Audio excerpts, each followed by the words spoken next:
Hi, I'm Jordan, and today we're going to be taking a look at the Chicago Pneumatic CP9882 Air Riveter. The Air Riveter has a very rigid design and is made from cast aluminium, so this will handle the day-to-day tasks that a workshop requires. The Air Riveter also has a transparent container on the back to catch the rivet ends. It also comes with 4 different nozzle sizes: 2.4, 3.2, 4 and 4.8mm.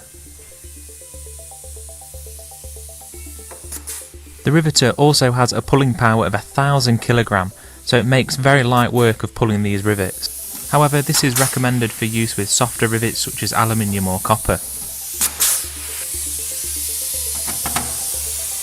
The Riveter is very soft when in operation, which definitely comes in handy for those bigger tasks. One thing I do like about the Air Riveter is the simple design allows for easy maintenance. If any rivet ends get caught in the Riveter, we can easily strip the tool down and rebuild it. The Chicago Pneumatic CP9882 Air Riveter.